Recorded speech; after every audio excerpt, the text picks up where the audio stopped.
હવે એના પછીનો એક્ઝામ્પલ છે કે એક ઇલેક્ટ્રોન 2 × 10⁴ ન્યૂટન પ્રતિ કુલમના નિયમિત વિદ્યુત ક્ષેત્રમાં 1.5 સેન્ટીમીટર જેટલા અંતરે પતન પામે છે. કે એક ઇલેક્ટ્રોન આપેલો છે અને એનું નિયમિત વિદ્યુત ક્ષેત્ર આપેલું છે, જે આ રીતે એના અંદર એક ઇલેક્ટ્રોન છે એ શું કરે છે, પતન પામે છે નીચે તરફ 1.5 સેન્ટીમીટર જેટલું.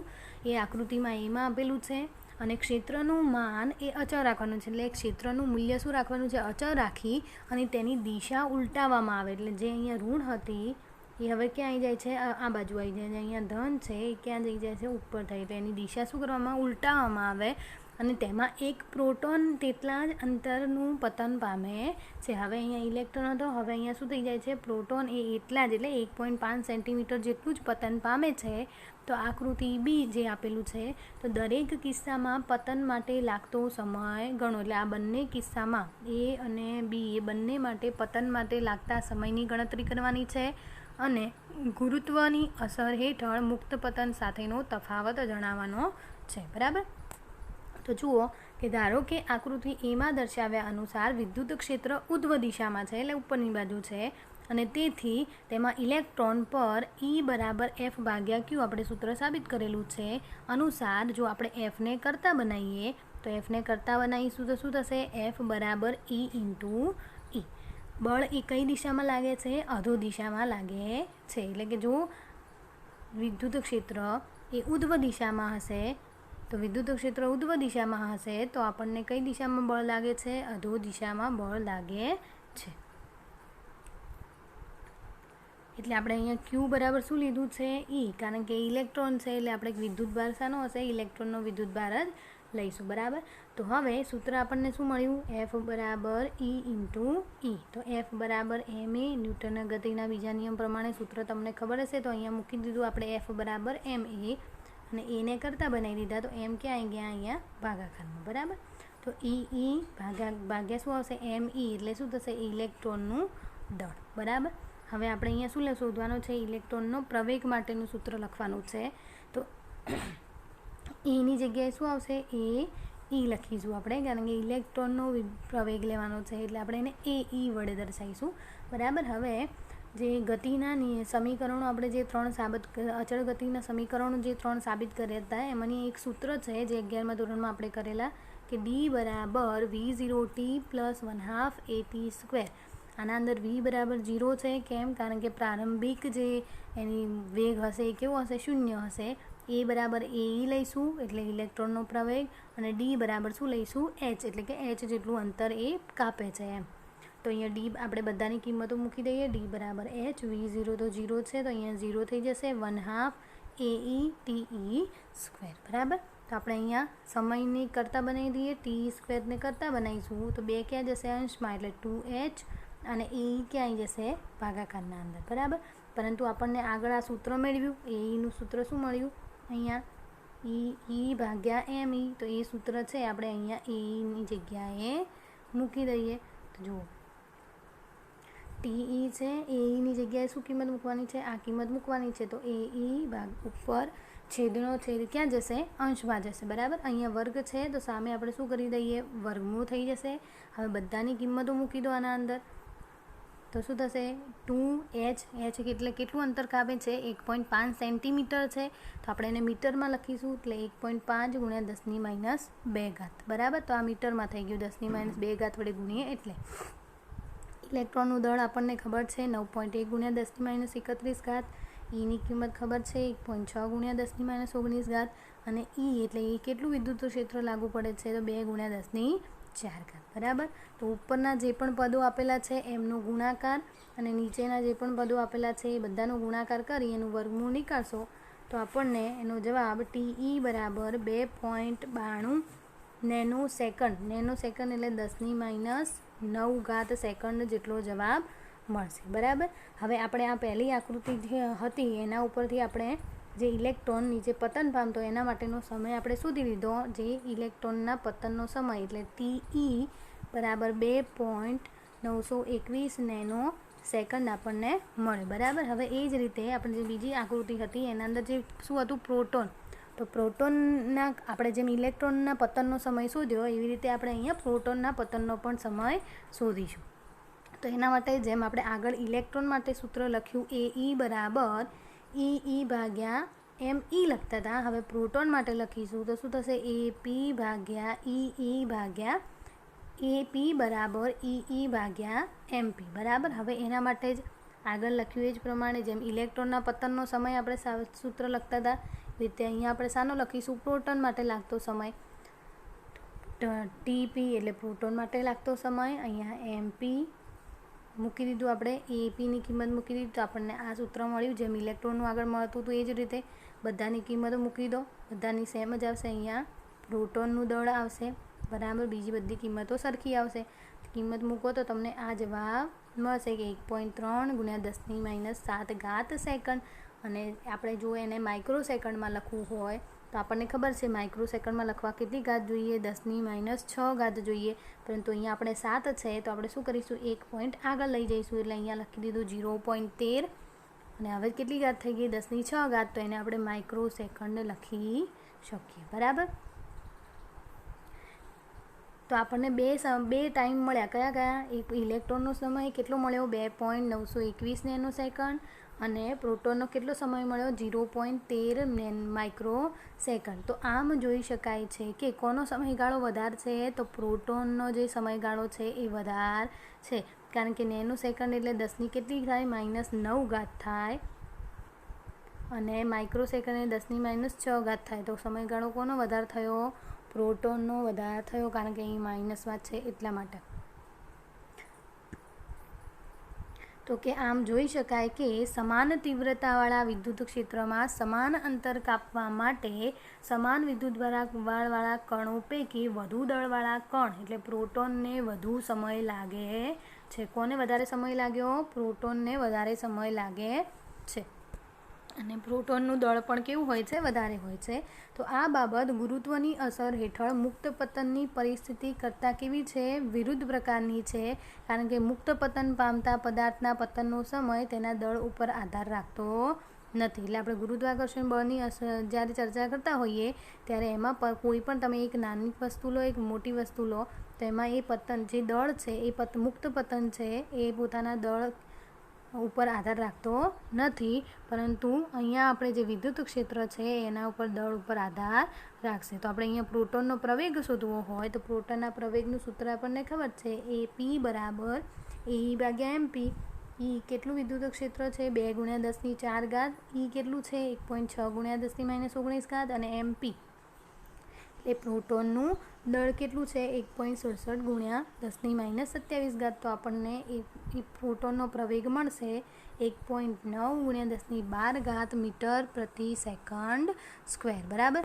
તો પ્રોટોનના પ્રવેગનું મૂલ્ય એ ગુરુત્વ પ્રવેગ જીના મૂલ્યની સરખામણીમાં ગુરુત્વ પ્રવેગ જી કેટલો હોય? 9.8 મીટર પ્રતિ સેકન્ડ સ્ક્વેર. અને અહીંયા આપણને કેટલું મળ્યું? 1.9 × 1012 મીટર પ્રતિ સેકન્ડ. એટલે પ્રોટોનનો જે પ્રવેગ છે ગુરુત્વ પ્રવેગ કરતાં સરખામણીએ કેવો છે? ખૂબ જ વધારે છે. અને ઇલેક્ટ્રોનનો પ્રવેગ તો આનાથી પણ વધારે હશે. તેથી મુક્ત પતનના સમયની ગણતરીમાં ગુરુત્વની અસર અવગણી શકાય બરાબર. તો આપણે અહીંયા સાબિત શું કરવાનું હતું? બંનેનો સમયગાળો. તો સમયગાળો મળી ગયો અને બંનેનો આપણે તફાવત પણ લઈ લીધો. હવે એના પછી છે કે 10⁻⁸ કુલમ અને 10⁻⁸ કુલમ અને -10⁻⁸ કુલમ મૂલ્યના બે બિંદુવત વિદ્યુતભારો અનુક્રમે Q1 અને Q2 એકબીજાથી 0.1 મીટર અંતરે મૂકેલા છે. જો અહીંયા મૂકેલા છે, અહીંયા Q1 છે, અહીંયા Q2 છે, એ બંને અંતરે. એટલે Q1 આગળ શું મૂકેલું છે? 10⁻⁸. Q2 આગળ કેટલું મૂકેલું છે? -10⁻⁸. અને એમના વચ્ચેના અંતર કેટલા છે? 0.1 મીટર. એટલે અહીંયા સુધીનું આખું અંતર કેટલું થશે? 0.1. પરંતુ જો આપણે એના અડધા ભાગ કરી દઈએ બંને તો કેટલા થશે? 0.5, 0.05, 0.05. અને એ બંનેનો સરવાળો કરીશું તો આપણને 0.1 મળી જશે બરાબર. ધારો કે અહીંયા જુઓ આપણે Q1 બરાબર આટલા મૂકેલા છે, Q2 બરાબર આટલા મૂકેલા છે. તો હવે આપણે શું કરીશું? 3 બિંદુઓ આગળ એ વિદ્યુત ક્ષેત્રનું મૂલ્ય શોધવાનું છે. એક પહેલાં એ આગળ શોધીશું બરાબર. બંનેના Q1 અને Q2ના કારણે લાગતું વિદ્યુત ક્ષેત્રનું સૂત્ર મેળવી બંનેનો સરવાળો કરી દઈશું બરાબર. એવી જ રીતે પછી બી માટે લખીશું, એના અંદર પણ Q1ના કારણે અને Q2ના કારણે લાગતું વિદ્યુત ક્ષેત્ર સૂત્ર શોધીશું અને બંનેનો સરવાળો કરીશું. એવી જ રીતે સી ઉપર આ બંનેને કારણે લાગતું વિદ્યુત ક્ષેત્રનું સૂત્ર શોધી અને એ બંનેનો શું કરી દઈશું, સરવાળો કરી દઈશું. બરાબર. આ સમબાજુ ત્રિકોણ આપેલો છે તો અહીંયા 0.1 અંતર થશે, તો અહીંયા પણ 0.1 થશે, અહીંયા પણ 0.1 થશે અને આ બંને વચ્ચેનું બે અડધા અડધા ભાગ કરેલા છે અને આ Q1 બિંદુથી 0.05 અંતરે એક બી બિંદુ આવેલું છે. તો પહેલાં આપણે એ માટે શોધીએ કે ધારો કે એટલે અહીંયા એ ઉપર આના અને આના કારણે કયું બળ લાગશે, તો ધારો કે આ જે Q1 છે એના લીધે એ પાસે લાગતું વિદ્યુત ક્ષેત્ર કયું છે, E1A. તો E1A તો એનું સૂત્ર શું થશે, KQ ભાગ્યા R². તો અહીંયા K એટલે 9 × 10⁹ Q એટલે Q કેટલો છે, 10⁻8 અને અંતર બંને વચ્ચેનું કેટલું છે અહીંયા સુધીનું 0.05નો વર્ગ. બરાબર. તો આનું સાદુરૂપ આપીશું તો આપણને મળશે 3.6 × 10⁴ ન્યૂટન પ્રતિ કુલમ. એ કઈ દિશામાં લાગશે, જમણી તરફની દિશામાં. કેમ, કઈ રીતે લાગશે, કારણ કે Q1 છે કેવો છે, ધન વિદ્યુતભાર છે અને ધન વિદ્યુતભારની ક્ષેત્ર રેખાઓ કઈ બાજુ હોય, બહારની તરફ. તો અહીંયા પણ શું થશે, ક્ષેત્ર રેખાઓ આ બાજુ હશે. તો કઈ બાજુ બળ લાગ્યું, જમણી તરફની દિશામાં લાગે છે. બરાબર. તો આપણે એક લઈ લીધો. હવે આપણે Q2ની વાત કરીશું. તો Q2ના લીધે એ ઉપર લાગતું વિદ્યુત ક્ષેત્ર E2A હોય તો અહીંયા શું થશે, જો આ છે ને એ કઈ બાજુ લાગે છે, જમણી તરફ લાગશે, કારણ કે આ પણ શું છે, ઋણ વિદ્યુતભાર. તો ઋણ વિદ્યુતભારની ક્ષેત્ર રેખાઓ કઈ બાજુ હોય, અંદરની તરફ. ઋણ વિદ્યુતભારની ક્ષેત્ર રેખાઓ કઈ બાજુ હોય, અંદરની તરફ. તો આના અંદર પણ કઈ બાજુ બળ લાગશે, જમણી તરફ લાગે છે અને એ વિરુદ્ધ દિશામાં લાગતું હોવાથી આપણે અહીંયા વચ્ચે શું લખીશું, માઇનસ લખીશું. બરાબર. અને વિદ્યુતભાર પણ કેવો છે, માઇનસ. તો માઇનસ માઇનસ શું થઈ જશે, પ્લસ થઈ જશે અને આપણને આટલું મૂલ્ય મળે છે. જે બંને કેવા છે, સમાન અને બંને કઈ દિશામાં લાગે છે, જમણી તરફની દિશામાં લાગે છે. તો આ બંને એક જ દિશામાં લાગતા હોવાથી બંનેનો આપણે શું કરી દઈશું, સરવાળો કરી દઈશું. જુઓ તો બંનેનો સરવાળો 3.6 × 10⁴ વત્તા 3.6 × 10⁴. તો બધાનું ટોટલ કેટલું મળશે આપણને, 7.2 × 10⁴ ન્યૂટન પ્રતિ કુલમ. બરાબર. તો આપણે એ બિંદુ આગળનું આપણે શોધી દીધું. હવે આપણે શું શોધવાનું છે, બી બિંદુ આગળ લેવાનું છે. બરાબર. તો જુઓ આપણે જોઈએ આકૃતિના અંદર કે જુઓ આ બી બિંદુ છે, અહીંયા આપેલું છે. તો આપણે Q1ના કારણે લાગતું, તો Q1 છે એ કઈ ધન વિદ્યુતભાર છે તો એનું ક્ષેત્ર કઈ બાજુ લાગશે, આ બાજુ. બરાબર. અને Q2ના કારણે જે કહ્યું, Q2 કેવો છે, ઋણ વિદ્યુતભાર. તો એના ઉપર કઈ દિશામાં બળ લાગશે, આ દિશામાં લાગશે. તો અહીંયા બંને બળો છે એકબીજાને કેવી રીતે છે, પહેલાં જમણી તરફ લાગશે Q1ના કારણે અને Q2ના કારણે કઈ બાજુ લાગશે, ડાબી તરફની દિશામાં લાગશે. એટલે બંને કેવા લાગશે, વિરુદ્ધ દિશામાં લાગશે. બરાબર. ચલો આપણે જોઈએ. તો બી માટે પહેલાં આપણે ધન વિદ્યુતભારના કારણે બી ઉપર લાગતું છે ને E'(1B) લખીએ. તો ધનના કારણે અંતર કેટલું છે, 0.05. તો આપણને એ કઈ બાજુ મળશે, ડાબી તરફની દિશામાં મળશે, એટલે આ બાજુ. અને માઇનસ છે એના કારણે આપણને અહીંયા માઇનસ માઇનસ કેન્સલ થઈ જશે બંને. બરાબર. કારણ કે વિરુદ્ધ દિશામાં છે એટલે. તો અહીંયા આપણને અંતર છે બદલાશે. કેમ, કારણ કે આ જે અંતર છે Q1થી લઈને ક્યાં સુધી લેવું, Q2થી લઈને ક્યાં સુધી લેવાનું છે, આટલા સુધીનું અંતર લેવાનું છે. તો જુઓ અહીંયા કેટલું થશે, 0.5 0.05 0.05 0.05 એટલે ટોટલ કેટલું થશે, 0.15. એટલે આપણે અહીંયા શું લખેલું છે, 0.15 લખ્યું છે. બરાબર.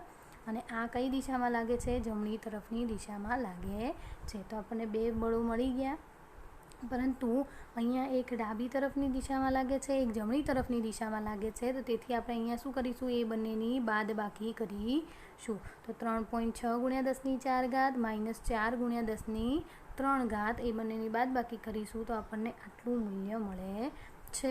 અને આ કઈ દિશામાં લાગે છે, ડાબી તરફની દિશામાં લાગશે, કારણ કે તમને એનું જે ધન વિદ્યુતભાર છે એની નજીક આવેલો છે. તેથી તેનું એ કેવો હશે, વધારે પ્રબળ હશે.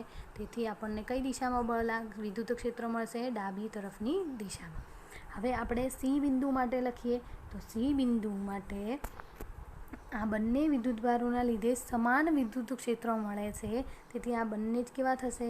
સરખા જ થશે. તો 9 × 10⁹ ઘાત, 10⁻8 ઘાત, અને બંને વચ્ચેનું અંતર કેટલું થશે? 0.1 નો સ્ક્વેર, કારણ કે r² લેવાનો છે. કેમ? કારણ કે આ બંને વચ્ચેના અંતર કેટલા છે? 0.1 જ છે. તો r² એટલે 0.1 નો સ્ક્વેર. તો આપણને એનું મૂલ્ય શું મળશે? નું મૂલ્ય 9 × 10⁻³ ઘાત ન્યૂટન પ્રતિ કુલમ. હવે આપણે આ બંને માટે વચ્ચેનો ખૂણો કેટલો છે? 120 ડિગ્રી. જે આગળના એક્ઝામ્પલના અંદર જોયું આપણે કે સમબાજુ ત્રિકોણ છે તો એનો બંને વચ્ચેનો ખૂણો કેટલો થશે? 120 ડિગ્રી થશે. તો આપણે એ જે સી ઉપર લાગતું વિદ્યુત ક્ષેત્ર સી તરીકે લઈએ તો વર્ગમૂળના અંદર શું થશે? a² એટલે r² પ્લસ b² એટલે r², કારણ કે બંને સમાન છે. અને 2ab એટલે 2 અને cos θ તો cos 120, cos 120ની કિંમત કેટલી થાય? -1/2. તો અહીંયા જે 2 છે એ કેન્સલ થઈ જશે, બરાબર. તો અહીંયા શું થયું? વત્તા એટલે 2 અને ગુણ્યા એટલે નો સ્ક્વેર. તો અહીંયા શું મળશે? 1 મળશે અને એનું વર્ગમૂળ થશે. તો વર્ગમૂળ શું થઈ જશે? કેન્સલ. તો ખાલી શું વધશે? અહીંયા અને ની કિંમત તો તમને શું મળી? અહીંયા 9 × 10⁻³ ઘાત ન્યૂટન પ્રતિ કુલમ, બરાબર. તો બંને સમાન મૂલ્યના વિદ્યુતભારને લીધે સી પાસે ઉદ્ભવતા વિદ્યુત ક્ષેત્રના કોણ દ્વિભાજકની દિશામાં પરિણામી વિદ્યુત ક્ષેત્રની દિશા હોય છે. એટલે દ્વિભાજકની દિશામાં એટલે વચ્ચેનો જે હતો ને એની તરફ હશે, અને વિદ્યુત ક્ષેત્રની દિશા એ કઈ હોય છે? જમણી તરફની હોય છે, બરાબર. તો આપણે ત્રણેય બિંદુઓ માટે A, B અને C એ ત્રણેય માટે આપણે એના સૂત્રો અહીંયા સાબિત કર્યા. A માટે કેટલું મળ્યું? 7.2 × 10⁴ ઘાત. B માટે કેટલું મળ્યું? 3.2 × 10⁴ ઘાત. અને C બરાબર કેટલું મળ્યું આપણને? 9 × 10⁵ ઘાત, બરાબર. આ થઈ ગઈ આપણો 9મું ઉદાહરણ. હવે એના પછી છે 10 છે. તો આના અંદર પણ તમને 2 વિદ્યુતભારો આપેલા છે. એક આપેલો છે 10 માઇક્રોકુલમ, 2 આપેલા છે +10 અને -10 માઇક્રોકુલમના 2 વિદ્યુતભારો એકબીજાથી 5 મિલીમીટર અંતરે રહેલા છે. તો આકૃતિ એ જે છે એમાં દર્શાવ્યા મુજબ ડાયપોલની અક્ષ પરનું કોઈ બિંદુ આપેલું છે P. એ P કેટલા અંતરે છે? 15 સેન્ટીમીટર. 15 સેન્ટીમીટર અંતરે આ ડાયપોલ છે અને એનાથી 15 સેન્ટીમીટર અંતરે એક P બિંદુ આવેલું છે. ત્યાં આગળ તેના કેન્દ્રથી 15 સેન્ટીમીટર દૂર એક ધન વિદ્યુતભાર બાજુ આવેલા P બિંદુએ, એટલે ધન વિદ્યુતભારની બાજુમાં આવેલો એક P છે, કારણ કે અહીંયા શું છે? ધન. એની બાજુ આવેલો એક P બિંદુએ અને આકૃતિ બીમાં દર્શાવ્યા મુજબ ઓમાંથી પસાર થતી અને અક્ષને લંબ રેખા, એટલે ઓમાંથી પસાર થતી અને અક્ષને લંબ રેખા Q ઉપર, એટલે રેખા ઓથી કેટલું અંતર છે? 15 સેન્ટીમીટર દૂર એક બિંદુ આવેલું છે Q. આ બંને જગ્યાએ આપણે વિદ્યુત ક્ષેત્ર શોધવાનું છે. એક P ઉપર કેટલું વિદ્યુત ક્ષેત્ર હશે અને એક Q ઉપર કેટલું વિદ્યુત ક્ષેત્ર હશે એ આપણે શોધવાનું છે. તો આના માટે આપણે ડાયપોલની 2 થિયરીઓ જોઈ હતી કે ડાયપોલના અક્ષ પર કોઈ બિંદુ આવેલું છે તો એના માટેનું આપણે વિદ્યુત ક્ષેત્રનું સૂત્ર સાબિત કર્યું છે, અને ડાયપોલની વિષુવવૃત્તીય રેખા ઉપર કોઈ બિંદુ આવેલું હોય તો એના માટે વિદ્યુત ક્ષેત્રનું સૂત્ર આપણે સાબિત કરેલું છે થિયરીના અંદર, બરાબર. તો એ જ સૂત્રનો ઉપયોગ આના અંદર કરીશું. તો જુઓ, હવે આના અંદર શું થશે? વિદ્યુતભાર શું આપેલો છે તમને? 10 માઇક્રોકુલમ, બરાબર. 10 માઇક્રોકુલમ એટલે શું થશે? 10 × 10⁻6 ઘાત. અને આપણે અહીંયા 0 છે તો 1 ઘાત જો ઘટાડીશું તો 10ની કેટલી થઈ જશે? -5 ઘાત થઈ જશે કુલમ, બરાબર. હવે 2a એટલે અંતર આવેલું છે. અંતર કેટલું આપેલું છે તમને? 5 મિલીમીટર જેટલું અંતર આપેલું છે. 5 મિલીમીટર. પહેલાં 2a જેટલું અંતર આપેલું છે ને તો એ ડાયપોલનું અંતર છે, એટલે આપણે એને 2a તરીકે લઈશું, બરાબર. એટલે 2aની જગ્યાએ શું મૂકીશું આપણે? 5 × 10⁻³ ઘાત, કારણ કે મિલીમીટર છે એટલે આપણે કેટલી ઘાત લખીશું? 10⁻³ ઘાત લખીશું એને મીટરમાં ફેરવવા માટે. હવે અહીંયા જે અંતર આપેલું છે એ અંતર કેટલું આપેલું છે તમને? 15 સેન્ટીમીટર. તો એને આપણે મીટરમાં ફેરવવા માટે કેટલા વડે ગુણીશું? 10⁻2 ઘાત વડે ગુણીશું, બરાબર. તો આ બધા એના જે રકમના અંદર જે કિંમતો આપેલી છે એ આપેલી છે, બરાબર. તો હવે આપણે એને અક્ષ પરનું શોધીશું. તો અક્ષ માટેનું સૂત્ર આપણે થિયરીના અંદર સાબિત કરેલું છે. P બરાબર 2kp/r². અહીંયા પી બરાબર શું છે? Dipole moment. અને ડાયપોલ મોમેન્ટ બરાબર શું લખી શકીએ આપણે? ક્યુ ઇન્ટુ 2a. બરાબર. તો બધાની કિંમતો મૂકીએ. જુઓ 2kની કિંમત કેટલી થશે? 9 ગુણ્યા 10⁻9.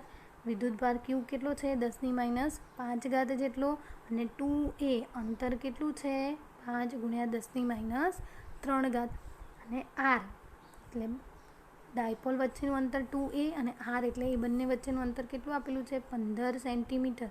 15 ગુણ્યા 10⁻2 અને એનું શું થશે? ઘન. બરાબર. તો આનું તમે સાદું રૂપ આપશો તો આપણને જવાબ મળશે 2.66 ગુણ્યા 10⁵ ન્યૂટન પ્રતિ કુલમ. અને કઈ દિશામાં હશે? તો એ થી બી તરફની દિશામાં વિદ્યુત ક્ષેત્ર લાગે છે. બરાબર. હવે એવી જ રીતે આપણે ડાયપોલની વિષુવવૃત્તીય રેખા માટેનું પણ સૂત્ર સાબિત કરેલું હતું. અને એ સૂત્ર શું છે? EQ બરાબર KP ભાગ્યા આરનો ઘન. પેલા અંદર 2kp ભાગ્યા આરનો ઘન છે. અહીંયા વિષુવવૃત્તીય રેખા માટે kp ભાગ્યા આરનો ઘન. તો QPની કિંમત મૂકી દીધી છે. Q ગુણ્યા 2a.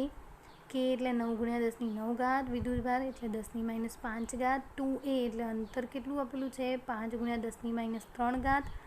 અને આ જે અંતર બંને વચ્ચેનું એ કેટલું આપેલું છે? 15 ગુણ્યા 10⁻2નો ઘન થશે, કારણ કે ઘન છે એટલે. એનું સાદું રૂપ આપણે આપીશું તો એનું મૂલ્ય મળશે 1.33 ગુણ્યા 10⁵ ન્યૂટન પ્રતિ કુલમ. અને કઈ દિશામાં લાગે છે? તો BAની દિશામાં લાગે છે. બરાબર. તો આપણે બંને માટે જે આપણે સૂત્ર સાબિત કરેલું છે એ સૂત્ર ઉપરથી આપણે બંનેની વિદ્યુત ક્ષેત્રની મૂલ્ય શોધી શકીએ. બરાબર. હવે એના પછીનો એક્ઝામ્પલ નંબર 11 છે કે આકૃતિમાં વિદ્યુત ક્ષેત્રના ઘટકો આપણને આપેલા છે. અને વિદ્યુત ક્ષેત્ર કઈ દિશામાં છે? એક્સ દિશામાં. કારણ કે અહીંયા આપણને શું આપેલું છે? EXનું સૂત્ર આપેલું છે કે EX બરાબર આલ્ફા એક્સની 1/2. તો અહીંયા આ દિશામાં વિદ્યુત ક્ષેત્ર છે. અને EY અને EZ શું છે? 0, કારણ કે એ દિશામાં વિદ્યુત ક્ષેત્ર લાગતું નથી. અહીંયા આ દિશામાં અને આ દિશામાં વિદ્યુત ક્ષેત્ર નથી. જે આલ્ફાનું મૂલ્ય તમને આપેલું છે કેટલું? 800 ન્યૂટન પ્રતિ કુલમ ઇન્ટુ મીટરની 1/2. બરાબર. આ રીતનું આપણને આલ્ફાનું સૂત્ર આપેલું છે. તો આના અંદર ધનમાંથી ફ્લક્સ અને બી ધનની ઘન આપેલું છે. ઘનમાંથી ફ્લક્સ અને બી ઘનની અંદરના વિદ્યુતભારની ગણતરી કરો. એટલે ઘનમાંથી કેટલું ફ્લક્સ બહાર નીકળે છે એ ગણતરી કરવાની છે. અને ઘનની અંદરના વિદ્યુતભારની ગણતરી કરવાની છે. અને એ કેટલું આપેલું છે? આપણને 0.1 મીટર લેવાનું કીધેલું છે. બરાબર. તો એક ઘન અંતર આપેલું છે આપણને ઘન. બરાબર. અને એક્સ દિશામાં વિદ્યુત ક્ષેત્ર છે. તો આપણે જોઈએ પહેલું ફ્લક્સ શોધવા માટે તો કે વિદ્યુત ક્ષેત્ર માત્ર એક્સ દિશામાં હોવાથી વાય અને ઝેડ દિશાના ઘટકો શું થઈ જાય છે? શૂન્ય થઈ જાય છે. પછી છાયાંકિત ન કરેલી 4 બાજુઓ માટે E અને ક્ષેત્રફળ સદિશ ΔS વચ્ચેનો ખૂણો π/2 છે. તેથી ચારેય બાજુમાંથી પસાર થતું ફ્લક્સ ફાઈ બરાબર શું થાય છે? શૂન્ય થાય છે. કઈ બાજુઓ કીધી? છાયાંકિત ન કરેલી બાજુ એટલે આપણી, પછી સામેની, ઉપરની અને નીચેની. આ જે 4 બાજુઓ છે ત્યાં આગળ E અને DS બરાબર કેટલા? એ બંને વચ્ચેનો ખૂણો કેટલો થશે? π/2 જેટલો.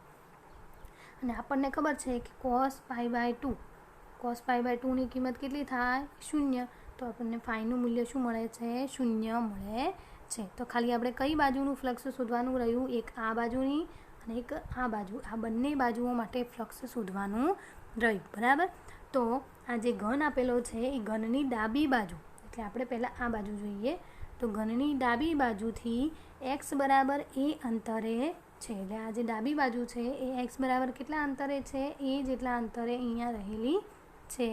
અને આ બાજુને લીધે વિદ્યુત ક્ષેત્ર EL બરાબર ચલે છે એક્સની 1/2. જે આપણને આનું સૂત્ર ઉપર રકમના અંદર આપેલું છે કે EX બરાબર આલ્ફા એક્સની 1/2. તો એ જ સૂત્રનો ઉપયોગ અહીંયા આપણે કરીશું. તો અહીંયા આપણે EL લીધેલું છે, લેફ્ટ સાઈડની લીધેલી છે. એટલે EL બરાબર આલ્ફા અને એનું x બરાબર શું છે? અંતર a. તો a બરાબર 1/2. બરાબર. તો આ જે ઘન છે એ ઘનની ડાબી બાજુમાંથી પસાર થતું ફ્લક્સ એટલે શું થશે? જુઓ, આના અંદર આપણે ક્ષેત્રફળ, આ વિદ્યુત ક્ષેત્ર કઈ દિશામાં છે? આ બાજુ. બરાબર. અને આ પૃષ્ઠ છે એનો ક્ષેત્રફળ સદિશ કઈ દિશામાં હશે? આ દિશામાં S. બરાબર. તો આ બંને વચ્ચેનો ખૂણો કેટલો થશે? 180 ડિગ્રીનો ખૂણો થશે. અને તેથી આપણે અહીંયા શું મૂલ્ય લખીશું? cos 180. અને cos 180ની કિંમત કેટલી થાય? -1. બરાબર. તો અહીંયા EL અને ડેલ્ટા S બરાબર શું થશે? એનું ક્ષેત્રફળ. તો ક્ષેત્રફળ શું થશે? A². તો અહીંયા phi L બરાબર શું મળ્યું તમને? -ELA². બરાબર. પરંતુ તમને ખબર છે કે ELની કિંમત તો તમને રકમના અંદર કેટલી આપેલી છે? આલ્ફા એની 1/2. બરાબર. આલ્ફા વર્ગમૂળમાં A. તો અહીંયા આપણે EL છે એની જગ્યાએ શું મૂકી દઈએ? આલ્ફા વર્ગમૂળમાં A. અને અહીંયા A² તો ઓલરેડી છે જ, તો અહીંયા વચ્ચે A². બરાબર. તો આ મળ્યું આપણે સમીકરણ નંબર 1. કઈ બાજુના લીધે? તો ડાબી બાજુના ઉપર ઉદ્ભવતા ફ્લક્સનું સૂત્ર લખ્યું. બરાબર. હવે એ જ રીતે આપણે જમણી બાજુનું જે છે એ જમણી બાજુના અંતર માટે પણ લઈએ. પણ જમણી બાજુ એ કેટલા અંતરે થશે? 2a જેટલા અંતરે થશે, કારણ કે આ સેટ છે જમણી બાજુ. બરાબર. તો આનું અંતર a અને આનું અંતર a, એમ કરીને ટોટલ અંતર કેટલું થશે? 2a જેટલું અંતર થાય છે. તો આપણે આગળ લખ્યું એ જ પ્રમાણે અહીંયા રાઈટ સાઈડ છે એટલે r લઈશું. આલ્ફા એક્સની જગ્યાએ અંતર કેટલું છે? તો 2a. બરાબર. હવે આના અંદરથી ફાઈનું સૂત્ર લખીએ ફ્લક્સનું. તો phi r બરાબર ER delta S cos theta. અહીંયા થીટા બરાબર 0 થશે. કેમ 0 થશે? કારણ કે આપણને વિદ્યુત ક્ષેત્ર પણ આ દિશામાં છે અને આનો પૃષ્ઠ સદિશ પણ આ જ દિશામાં થશે. તો બંને વચ્ચેનો થીટા કેટલો થશે? 0 ડિગ્રી થાય છે. તો અહીંયા આપણે cos શું લખીશું? 0 ડિગ્રી. અને cos 0 ડિગ્રીની કિંમત કેટલી થાય છે? 1. તો અહીંયા શું મળ્યું તમને? ER delta S. બરાબર. ક્ષેત્રફળ ડેલ્ટા S એટલે શું થશે? ક્ષેત્રફળ. ક્ષેત્રફળ કેટલું આપેલું છે આપણને? A² આપેલું છે. તો ERની કિંમત મૂકી દઈએ. ERની કિંમત કેટલી છે? Alpha 2a1/2. તો આલ્ફા 2a1/2 અને A² તો છે. બરાબર. તો આપણને બંને સૂત્રો અહીંયા મળી ગયા, લેફ્ટ સાઈડ અને રાઈટ સાઈડ માટે. લેફ્ટ સાઈડ માટેનું સૂત્ર મળીશું આ, રાઈટ સાઈડ માટે આ સૂત્ર મળ્યું. હવે આપણે કુલ ફ્લક્સ લેવાનું છે તો બંનેનો શું કરી દઈશું? સરવાળો કરી દઈશું. તો આપણે બંનેનો સરવાળો કરીએ તો અહીંયા માઇનસવાળું જે પદ છે એને આ પાછળ લખી દઈએ, પ્લસવાળા પદને આગળ લખી દઈએ. આ બંનેમાંથી કોમન શું નીકળે છે? A². A²ને સામાન્ય કાઢીશું તો શું થશે? ER minus EL. અને ER માઇનસ ER અને ELની કિંમત આપણે આગળ જોઈ, આલ્ફા 2a ની 1/2 અને આલ્ફા a ની 1/2. અહીંયા આલ્ફા પણ સામાન્ય નીકળે એમ છે, તો આલ્ફા A² અને a ની 1/2 એ પણ સામાન્ય નીકળે છે. તો અહીંયા વધ્યું શું? ખાલી વર્ગમૂળમાં 2, કારણ કે એની 1/2 છે, અને માઇનસ અહીંયા તો બધું સામાન્ય નીકળી ગયું એટલે વધ્યું શું? 1. બરાબર. તો આપણે જુઓ અહીંયા શું મળ્યું? A² તો ઓલરેડી હતા જ. આલ્ફા સામાન્ય કાઢ્યા બંનેમાંથી, જે અહીંયા લખ્યા છે, અને a ની 1/2 એ પણ સામાન્ય કાઢી, જે અહીંયા લખી છે. તો અહીંયા વધ્યું શું? ખાલી વર્ગમૂળમાં 2 - 1. હવે અહીંયા ટોટલ a ની 2 છે ગુણ્યા a ની 1/2 છે. તો આની ટોટલ આપણે કરીશું તો શું મળશે? 2/1/2. તો કેટલી થશે? 4 + 1/2 એટલે 5/2 જેટલી ઘાત આપણને મળશે. બરાબર. તો અહીંયા આપણે એટલા માટે લખી છે એની 5/2. હવે બધાની કિંમતો મૂકી દઈએ. આલ્ફાની કિંમત આપણને આપેલી છે 800, એની કિંમત આપણને આપેલી છે 0.1, વર્ગમૂળમાં 2ની કિંમત થશે 1.41 અને 1. આનું આપણે સાદુરૂપ આપીશું તો આપણને એનો જવાબ 1.0465 મળે છે, જેને આપણે સામાન્ય રીતે 1.5 ન્યૂટન મીટર સ્ક્વેર પ્રતિ કુલમ્બ લખી શકીએ. તો ઘનમાંથી પસાર થતું કુલ ફ્લક્સનું મૂલ્ય આપણને મળી ગયું. બરાબર. હવે આપણને બીજું શું શોધવાનું કીધું હતું? કે ઘનની અંદર વિદ્યુતભારની ગણતરી કરો. તો બી માટે ઘનની અંદરની ગણતરી કરવા માટે આપણે ગાઉસના નિયમનો ઉપયોગ કરીશું. તો ગાઉસનો નિયમ શું હતો? phi બરાબર Q/ε0. ક્યુને કરતાં બનાવીશું તો આ બંનેનો શું થઈ જશે? ગુણાકાર. તો Q બરાબર phi ε0. phiની કિંમત ઉપર મળીએ લખો, ε0 કિંમત મૂકો, બંનેનો ગુણાકાર કરીશું તો આપણને આટલું મૂલ્ય મળે છે. તો કે ઘનની અંદર 9.3 × 10⁻12 કુલમ્બ જેટલો વિદ્યુતભાર હાજર હશે, બરાબર. તો આ થયો ઘનના અંદર કેટલો વિદ્યુતભાર હશે. હવે તમને અહીંયા આપેલું છે કે એક વિદ્યુત ક્ષેત્ર ધન એક્સ માટે ધન એક્સ દિશામાં સમાન છે અને ઋણ એક્સ દિશામાં તેટલા જ મૂલ્યનું પણ કેવી દિશામાં છે, વિરુદ્ધ દિશામાં છે, અથવા ઋણ મૂલ્ય છે.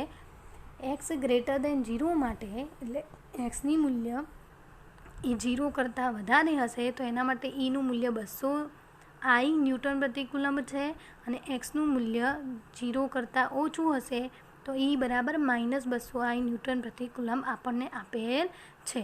તો હવે 200 સેન્ટીમીટર લંબાઈનું અને 5 સેન્ટીમીટર ત્રિજ્યાના નળાકારનું કેન્દ્ર ઉગમ બિંદુ પર અને અક્ષ એક્સ દિશામાં છે, બરાબર. આપણને એક નળાકાર આપેલો છે, એની લંબાઈ કેટલી છે 20 સેન્ટીમીટર જેટલી, અને એની ત્રિજ્યા કેટલી આપેલી છે 5 સેન્ટીમીટર જેટલી. એક નળાકાર આપેલો છે જેની એક સપાટી એક્સ બરાબર +10 સેન્ટીમીટર અને બીજી જે સપાટી છે એક્સ બરાબર -10 સેન્ટીમીટર આગળ છે, બરાબર. જુઓ તમને આકૃતિના અંદર પણ આપેલું છે, બે વિરુદ્ધ દિશામાં વિદ્યુત ક્ષેત્ર આપેલા છે, એક આ દિશામાં અને એક આ દિશામાં, બરાબર. એક નળાકાર લીધેલો છે જેની લંબાઈ કેટલી છે 20 સેન્ટીમીટર, એની ત્રિજ્યા કેટલી આપેલી છે તમને 5 સેન્ટીમીટર જેટલી, અને બે નળાકારની જે બે બાજુઓ છે એ -10 અને +10 સેન્ટીમીટર અંતરે ગોઠવાયેલી છે. હવે એ આના અંદર શોધવાનું શું કીધું છે તો કે દરેક સપાટ બાજુઓમાંથી બહાર આવતું કુલ ફ્લક્સ કેટલું હશે. બધી જે બાજુઓ છે એના અંદરથી બહાર આવતું કુલ ફ્લક્સ કેટલું હશે, અને બી નળાકારની વક્ર બાજુએ જે ફ્લક્સ કેટલું હશે, અને સી નળાકારની બહાર આવતું કુલ ફ્લક્સ કેટલું હશે, અને ડી નળાકારની અંદર કુલ વિદ્યુતભાર કેટલો હશે. આના અંદર 4 બાબતો લેવાની છે. એક એની સપાટ બાજુઓ, એના અંદરથી કુલ ફ્લક્સ, વક્ર બાજુ એટલે વક્ર બાજુમાંથી કુલ ફ્લક્સ, એનું ટોટલ નળાકારમાંથી બહાર આવતું કુલ ફ્લક્સ, અને નળાકારની અંદરના ભાગમાં કેટલું ફ્લક્સ વિદ્યુતભાર હશે, કુલ વિદ્યુતભાર કેટલો હશે, એ આપણે અહીંયા 4 વસ્તુઓ અહીંયા શોધવાની છે, બરાબર. તો આપણે પહેલું લઈએ એમાં કે આકૃતિ પરથી ડાબી સપાટી તરફ ઈ અને ડેલ્ટા એસ પરસ્પર વિરુદ્ધ અને કેવા છે, સમાંતર છે, કારણ કે વિદ્યુત ક્ષેત્ર કઈ દિશામાં છે આ બાજુ, અને ડેલ્ટા એસ પૃષ્ઠ સદિશ કઈ દિશામાં આવશે આ બાજુ, એટલે બંને કેવા છે એકબીજાને વિરુદ્ધ દિશામાં છે, અને તેથી તેના વચ્ચેનો ખૂણો કેટલો થશે 180 ડિગ્રી. માટે ડાબી સપાટીમાંથી બહાર નીકળતું ફ્લક્સ, એટલે ડાબી તરફની સપાટીમાંથી બહાર નીકળતું ફ્લક્સ અહીંયા આપણે શું લખીશું, ડેલ્ટા એસની દિશાની ઋણ છે, કારણ કે વિરુદ્ધ દિશામાં છે તો આપણે અહીંયા શું લખીશું માઇનસ, અને cos 180 ડિગ્રી. cos 180 ડિગ્રીની કિંમત કેટલી થાય -1, તો માઇનસ માઇનસ શું થઈ જશે પ્લસ. અને ક્ષેત્રફળ છે તો ગોળો જે આપેલો છે આ જે સપાટી છે એનું ક્ષેત્રફળ લેવાનું છે, તો એ શું થશે વર્તુળનું ક્ષેત્રફળ πr², તો અહીંયા આપણે લખી દીધું πr². તો 200 ન્યૂટન જેટલું બળ લાગે છે. પાઈ એટલે 3.14 અને r², r કેટલું અંતર આપેલું છે 5 × 10⁻², ને એનો વર્ગ થશે એટલે πr². તો આપણને φl એટલે લેફ્ટ સાઈડનું ફ્લક્સનું મૂલ્ય મળી ગયું. હવે એ જ રીતે આપણે જમણી તરફની બાજુમાં લઈશું, અને જમણી તરફમાં બંનેની દિશા કેવી થશે, સરખી થશે, એટલે થીટા બરાબર શું થશે 0 ડિગ્રી થશે. તો એવી જ રીતે ઉપર ગણતરી કરી એ જ પ્રમાણે અહીંયા આપણને થીટા બરાબર શું મળશે 0, એના બરાબર શું થાય 1, તો 200 × πr², અને કિંમત મૂકશો તો આપણને રાઈટ સાઈડનું ફ્લક્સનું સૂત્ર મળી જશે, બરાબર. તો આપણને પહેલો એ મળી ગયો કે બંને સપાટીમાંથી પસાર થતું ફ્લક્સ, બરાબર. હવે આપણે બીજાના અંદર શું ગણવાનું છે, એની વક્ર સપાટી ઉપર, પરંતુ અહીંયા વક્ર સપાટીના અંદર શું થશે જુઓ, હું તમને સમજાવું કે અહીંયા વિદ્યુત ક્ષેત્ર કઈ દિશામાં છે આ દિશામાં, અને ડેલ્ટા એસ કઈ દિશામાં આવશે ઉપરની દિશામાં, તો બંને વચ્ચેનો ખૂણો કેટલો થશે 90 ડિગ્રીનો, અને 90 ડિગ્રીનો ખૂણો થાય તો આપણને cos 90 ડિગ્રી શું મળશે 0, તો વક્ર સપાટીમાંથી પસાર થતું ફ્લક્સનું મૂલ્ય શું થાય છે 0 થાય છે. હવે નળાકારમાંથી બહાર નીકળતું કુલ ફ્લક્સ લેવાનું છે, તો કુલ ફ્લક્સ લેવા માટે ત્રણનો આપણે શું કરી દઈશું સરવાળો, તો કે લેફ્ટ સાઈડમાંથી કેટલું નીકળે છે, રાઈટ સાઈડમાંથી કેટલું ફ્લક્સ મળે છે, અને આ જે વક્ર સપાટીમાંથી કેટલું ફ્લક્સ મળ્યું એ બધાનો આપણે શું કરી દઈએ સરવાળો. તો આપણને ફાઈ બરાબર શું મળશે 3.14 ન્યૂટન ઇન્ટુ મીટર સ્ક્વેર પ્રતિ કુલંબ મળે છે. તો અહીંયા આપણને સી મળી ગયો. હવે આપણે અહીંયા શું લેવાનું છે કે નળાકારની અંદર કેટલો વિદ્યુતભાર હશે. તો એના માટે આપણે આગળ જોઈએ જ પ્રમાણે ગાઉસના નિયમનો ઉપયોગ કરીશું. અને ગાઉસનો નિયમ શું થશે ક્યુ બરાબર ફાઈ એપ્સાઇલન 0. તો ફાઈનું મૂલ્ય આપણને કેટલું મળ્યું 3.14 અને એપ્સાઇલન 0 એટલે શૂન્યાવકાશની પરમિટિવિટીનું મૂલ્ય આપણને ખબર છે 8.85 × 10⁻12. એનો ગુણાકાર કરીશું તો આપણને આટલું મૂલ્ય મળશે.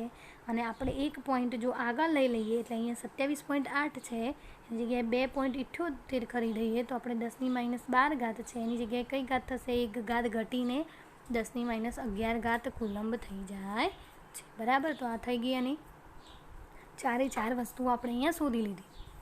હવે છેલ્લો ઉદાહરણ છે કે પરમાણુ માટેના પ્રારંભિક મોડલ જે આપેલું છે એમાં ZE વિદ્યુતભાર ધરાવતું ધન વિદ્યુતભારિત બિંદુવત ન્યુક્લિયસ તેની આસપાસ R ત્રિજ્યા સુધી નિયમિત ઘનતાના ઋણ વિદ્યુતભાર વડે ઘેરાયેલું છે. અહીંયા કેટલો કયો વિદ્યુતભાર છે ઋણ વિદ્યુતભાર.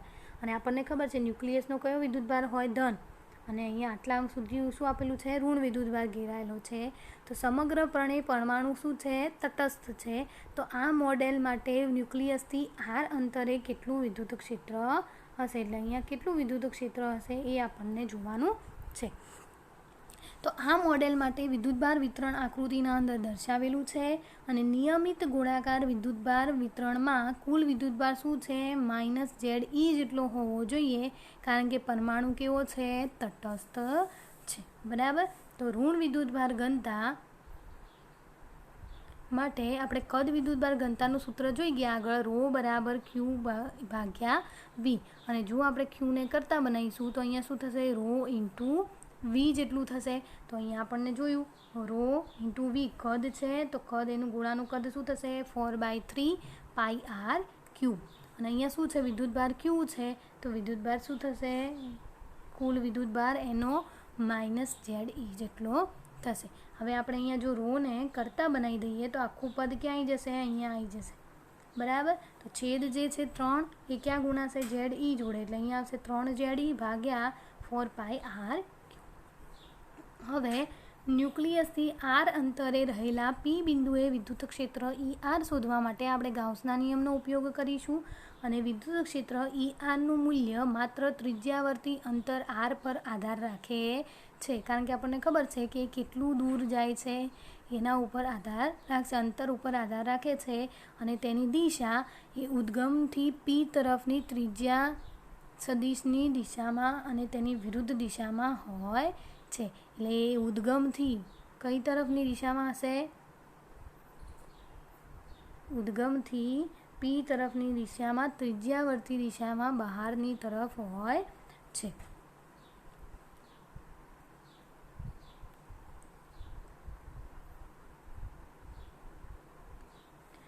ગાઉસિયન સપાટી તરીકે ન્યુક્લિયસની આસપાસ ગોળાકાર સપાટી છે તેથી આપણે અહીંયા બે પરિસ્થિતિ વિચારી શકીએ. તો એક પહેલી છે R less than capital R અને R greater than capital R.